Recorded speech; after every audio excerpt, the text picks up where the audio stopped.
Critic reviews, we're looking at a Metascore of below 60%, 59, and a user score of 2.7. Going to the PC version, it doesn't fare much better. The Metascore is at 57%, and the user score is even worse on PC at 1.8 because the game just really doesn't run well on PC, and it also doesn't run on consoles well either. And not to mention the game is just bland, lacking in... Well, that's, I think, the thing that a lot of people aren't talking about. Everybody talks about how Redfall is buggy, but nobody talks about how even if it wasn't buggy, it would still be bad. Like, my understanding is that Redfall is a game that's a 2 out of 10 with bugs, but even if there were no bugs, it would still only be a 4 out of 5 out of 10. It doesn't even matter.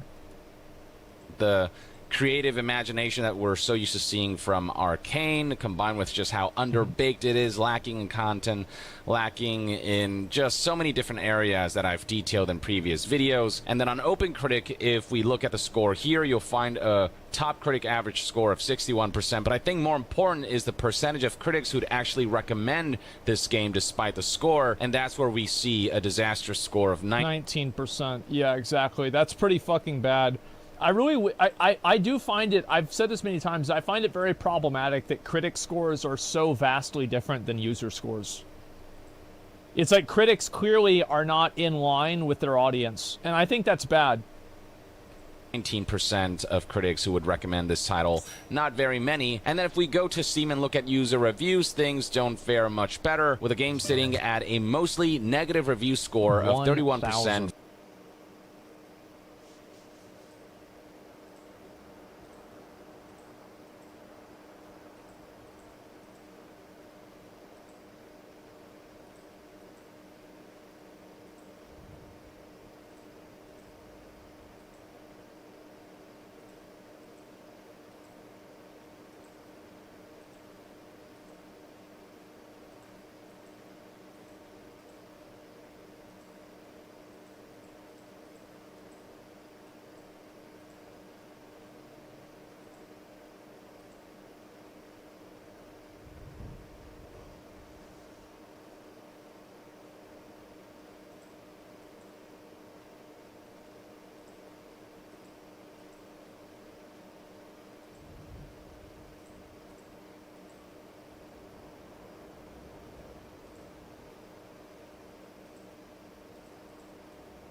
Why do you think Chicago is the way that it is, and why has your mentality not changed?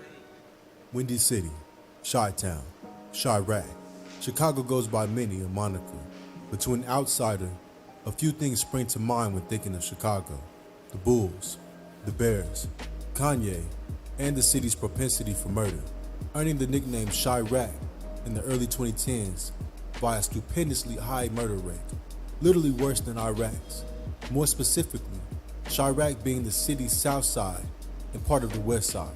Over the decades, some of America's most beloved personalities made it out, while the good majority were stuck in some of America's worst hoods, many jail-bound or grave-bound. In the 2010s, daily updates on gangland activities via YouTube and Reddit started to pour in, the eyes and ears of the city for the rest of the world to marvel, and thank God they weren't born there. But what most people don't know is that even with the rep Chicago has today, it was a lot worse 50 years ago. In fact, the all-time record was in '74, followed closely by '92. Like a lot of issues in America, Chicago's homicide crisis isn't anything new, it's just being recorded. Chi-Town is one of the most diverse cities in America, and probably the most stark example of American segregation. You could even say it laid out the blueprint for how segregation would work in the rest of the nation. Starting with the 1800s, many races made their way to Chicago with the dream of prosperity, but found strife instead, and constant reminders they weren't welcome. A very tribal mentality took hold with different ethnicities banding together, so gangs were born from a need to both protect themselves and to keep other races out of their neighborhoods, evolving into complex armies with rules, hierarchy, dress codes, and alliances, setting off a ripple effect that spread through the country. Only Los Angeles has been more influential on America's gangland, and only New York has older gang culture. In this video, Whoop but chose to be a gangster in his teens, joining the notorious 5 Points gang and receiving mentorship from Frankie Yale, a legendary New York mobster who Capone would have killed in a few years. Young and brash, he had worked as a bouncer in the local bar, and one day a girl walked in and he made a lewd comment about her shape. Unlucky for him, her brother walked in with her. He pulled a knife and slashed Capone in the face 3 times. It took 80 stitches to close them. And Capone carried the nickname Scarface till his death. After arriving in Chicago in 1920, he mentored under Torrio for 5 years before Torrio was shot and almost offed in 1925. Torrio retired after this, and Al Capone stepped up and started the most legendary 7-year run in American gang history. Capone had his hands in every seedy enterprise in Chicago, ranging from bootlegging to pimping to election fraud, earning him enough to be a billionaire in today's currency and one of America's most richest men of all time. The main focus for the gang was bootlegging alcohol that mainly came from Canada. The prohibition sprang an insatiable demand for booze in America's low-income neighborhoods, meaning a gold mine for underworld criminals, only comparable to the surge of cocaine and crack in the 80s and 90s.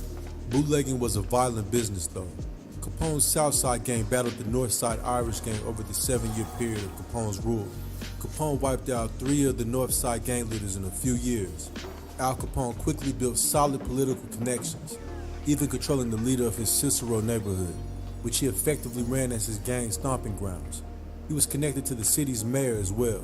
He was even known to send gangsters with Tommy guns to voting booths to make sure people voted right. Aside from that, he was powerful enough to routinely have witnesses, cops, or politicians killed. Unlike most gangsters and mafiosos at the time, Capone invited fame and notoriety and loved to see his face in the newspaper. He quickly became a national celebrity too. When asked about his dealings, he was quoted saying, "I'm just a businessman, giving the people what they want." As a side hustle, he ran speakeasies, gambling dens, and brothels as well, even having a basement where he could torture and murder people. Being the most powerful gangster in the city, he had a near monopoly on all the crime, getting more violent with every passing year. He became something of a domestic terrorist too, bombing bars that didn't buy booze from him. The Capone name carried so much clout that when his brother died in a shootout with cops, he had a 150-car motorcade for his funeral. In his personal life, Capone indulged in every vice imaginable, ranging from womanizing that gave him syphilis at 18 to a cocaine addiction that left an actual hole in his nose. Capone was rich enough to buy the affection of the locals and had soup kitchens all over the city during the Great Depression, making him a local hero. He was known to buy out whole train cars for him and his crew, and dude even had a mansion in Miami. Back in Chicago, his main rival was Joe Aiello, a former friend turned rival. Aiello was said to have 50,000 on Al Capone's head. According to Mafia lore, Aiello even famously sent over 10 gunmen at Al Capone. All 10 died before they got to their target. After all his attempts failed, Aiello fled the city, but Capone had him tracked down in Rochester, New York. Realizing Capone could find him anywhere in the country, Aiello effectively gave up and came back to Chicago to wait out his imminent death. He got lit up and killed after leaving a friend's apartment. An autopsy found 30 bullets in his body. With all the money involved, even Capone's men were constantly trying to backstab him. Capone once found this out and publicly beat 3 of them with a baseball bat at a party before having them shot and their bodies dumped. But his most egregious act as a criminal boss was organizing the St. Valentine's Day Massacre. Capone planned a fake police raid by 4 of his men on a warehouse run by the Northside Gang. It was an attempt to kill Bugs Moran, their leader. Once inside, the fake police lined the 7 men against a wall and called for shooters with machine guns and shotguns. The photos made nationwide news the next day, and badly hurt Capone's image. It was such a bold act that it caught the attention of the president at the time too. As a result, Capone became public enemy number one, and the FBI and government would start trying to get him for anything they could. Despite going on the run and even having his fingerprints removed, Capone was captured. But even with all the blood on his hands, Capone was only convicted on the 5 counts of income tax evasions in October 1931 and was sentenced to 11 years in federal prison. On October 24th, 1931, after a 10-day trial, Al Capone was sentenced to the stiffest penalty ever given to a tax evader: 11 years in federal prison. The king of the gangsters is about to be taken for a ride by your Uncle Sammy. It's moving day for Scarface Al Capone. The camera boys are all ready, so look sharp. Here he comes. That's Al, wearing the big white hat. Seems to be in a hurry, but where he's going, he'll have time and nothing but. And none of the good citizens of Chicago is exactly weeping about him. Shipped off to Alcatraz off the coast of San Francisco and secluded in a small cage, completely removed from his former wealth and influence. He spent 7 years in jail. When he was released, the syphilis had spread to his brain. By the age of 40, he had the mental capacity of a 7-year-old. He died in his Miami mansion shortly after his release. Allegedly, some of his fortune is buried out in the country to this day. As for the Chicago outfit, they continued for decades, but never as brazenly and openly as Capone days. In his brief lifetime, Capone grew the Chicago outfit into a criminal powerhouse, influenced the sharp mobster style of dress, with fedora hats and pinstripe suits. He became a sensation through movies and TV shows of his exploits, influencing future mafiosos in the process. But for Chicago, he most notably left Southside a stigma it hasn't been able to shake to this day: the gutter of the city.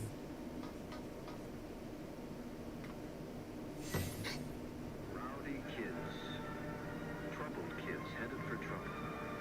Still a couple of years of real crime. But with destruction and violence their only outlet, they're on their way to it. Unless their outlook can be changed. Known as the Greasers due to their Elvis Presley-style greased hair and leather jackets. Born out of white poverty and teen rage, Greasers operated as neighborhood protection units and became more active in response to increasing Latino and black faces on the South Side. Where we're gonna go, tell me. You have to stay. If you're gonna go there, they're gonna go there too. They might as well get used to them and live with them. What else can you say? With the onset of white flight, middle-class whites fled the South Side, leaving behind poor whites, white hillbillies from the South, blacks, Latinos, and Native Americans. Many Greasers were openly racist too, and had swastikas and KKK logos on their jackets and sweaters. In the 50s and 60s, they were even allowed by Chicago PD to run free to keep minorities scared. In a new take on gang culture, they had gang colors, symbols, and hand gestures as well. They also blurred the line between clubs and gangs, and had clubhouses all over the city for members. Most members would join in their teens and leave in their 20s. Before minorities came in the picture, tension did exist between some of these Greasers, and conflicts were mostly in the form of brawls, after-school dances, or basketball games, but guns were rarely drawn amongst Greasers. Noticeable Greaser gangs were the C-Notes. Their official color was green. Taylor Street was another big crew. They rocked light blue and white. Chi West were Ukrainian Greasers, formed to keep Latinos out of their neighborhoods. They had a skunk symbol, and members were even a part of the Ukrainian Mafia. Insane Deuces were another major gang. The standout gang of all the Greasers was the Almighty Gaylords, formed in 1953 in West Town. It's actually the oldest street gang in Chicago and still exists today. In the 80s, it was Chicago's largest white street gang and the third largest overall, with 6,000 members. Their main rivals were the Latin Kings, Simon City Royals, C-Notes, Lazy Gents, and Playboys. Decades ago, they were known to roam in groups as big as 100 plus to crush the opposition. Gaylords were violent and were known for dragging dead bodies of rivals from the bumpers of their cars down the street. The Gaylords were also known for hanging dead members of Latin Kings from trees in Humboldt Park to send messages to their rivals.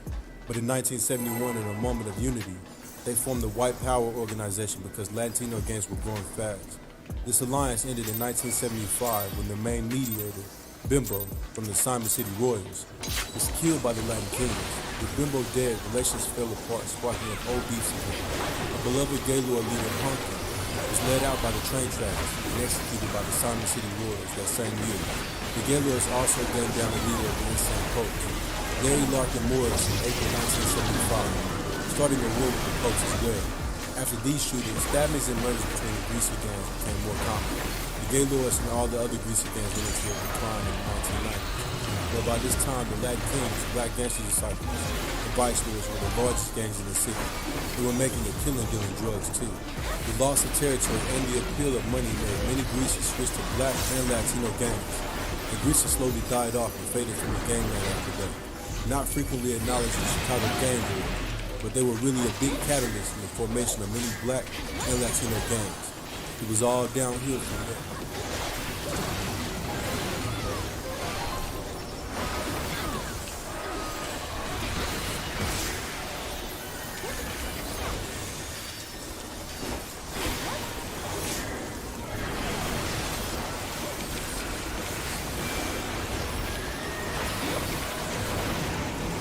Chicago has a massive Latino population stemming from Puerto Rican and Mexican migration in the 50s and 60s.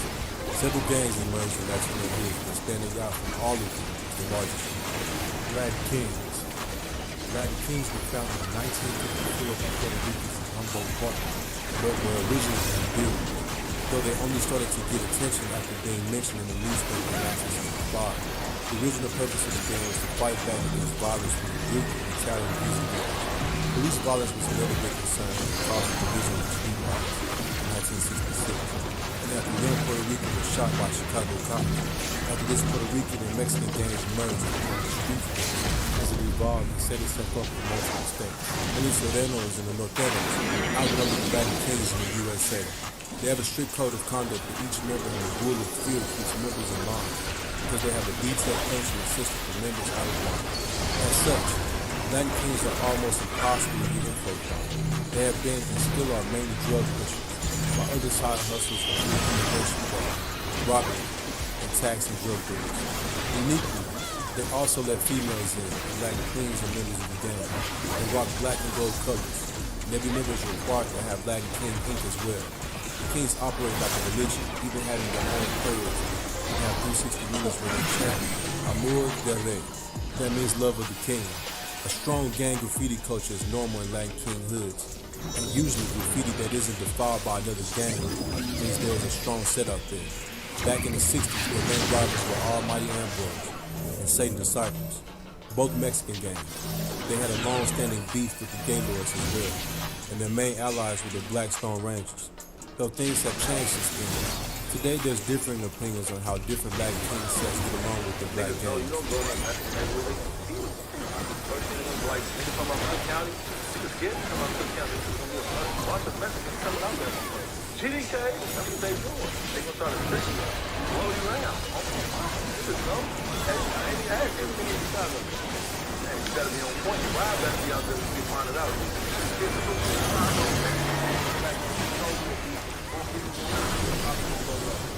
gotta be in the real out of bounds.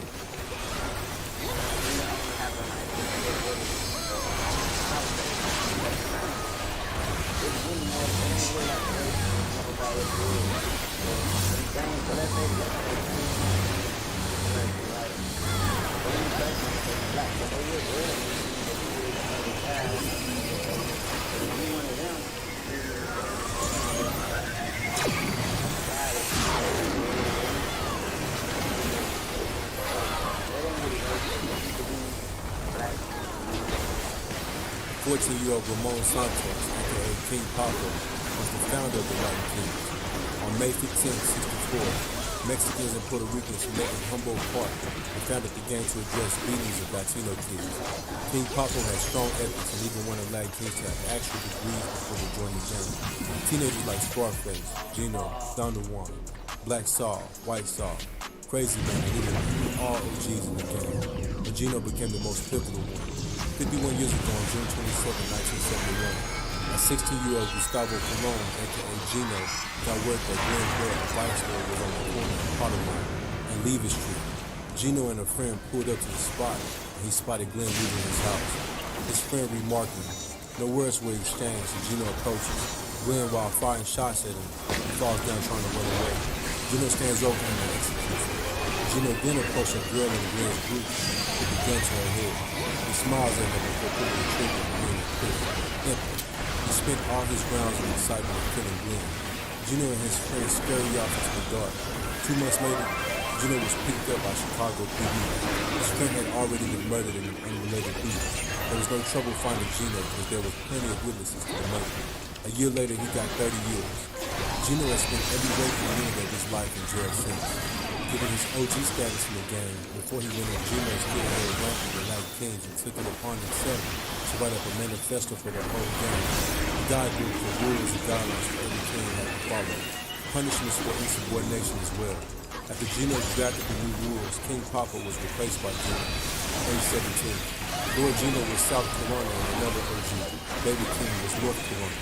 For years, he was running the game with his wife via prison phone calls. Even though all the calls were recorded, something he would come to regret. He relayed orders back to Julius C. Lafayette Holmes, the HQ on the street, orchestrating all that King activity from reporting leaders, expansion to the suburbs, murders, and major drug deals. He ran the gang inside too and orchestrated prison life. Guard killings and drug hitmans too. Meanwhile, Baby King was running things in the street, but he eventually caught another case. The gang also started to struggle with heroin addiction. The members were forced to either pick drugs or be beaten or work. King Papa, the founder himself, even became a heroin addict and an unreliable leader. He disappeared and has never been seen again, supposedly killed on orders from Gino. The Kings joined the Folks Alliance in 74, but in 91 the Kings disregarded all active alliances and adopted an anybody killer policy. This drove up the murder rate, contributing to the peak in 92. Just one day before his release date in 1997, Gino was charged with running a multi-million-dollar narcotics operation in an apartment in Logan Square. He was given life for this and moved to 88 Florence, America's only supermax jail. A very sad day for the Kings because the streets were excited for his return. He even ordered a limousine to pick him up. Lady Q, his wife, had walked away from the gang entirely, but only with Gino's blessing. Since then, Gino lost some power with the newer Latin Kings, not respecting his authority as much. King Papo's rule on having a high school diploma has long been forgotten too, with kids jumping off the porch at remarkable young ages. Violence in the ghetto is like an infection. It spreads as the gangs grow in number and influence. But law enforcement authorities are determined to end that growth. A special grand jury will be convened in July. The police effort against the gangs is finally taking on the proportions of the war against the Capone mob in the 20s and 30s. After the Great Migration, plenty of blacks moved to Chicago to work on the factories, often finding odd jobs to work in jazz clubs. Not long after the war, jobs were gone, leaving millions of black people in the war. The projects that lead them became Cespedes, Pond, and Jennings. Many of them had actual snipers in the war. Criminal discoveries that made it near impossible to make something positive out of hard life. Then the men got shipped off to jail. Single mom everything. Welfare. Inner City 101. The black gangs that formed here had beefs with white and Latino groups that have always had a reputation for killing their own. Ironically, many of them started out as community youth groups, but got corrupted by the allure of criminal profits. To start with, some of the smaller cliques included the New Breeds, the Black Souls, the Four Corner Hustlers. As for the more reputable sets, you had the Mickey Cobras, founded by Mickey Cogman, as the Egyptian Cobras that became Cobra Stones and then Mickey Cobras after Mickey's murder in 61. The Mickey Cobras still exist, but they are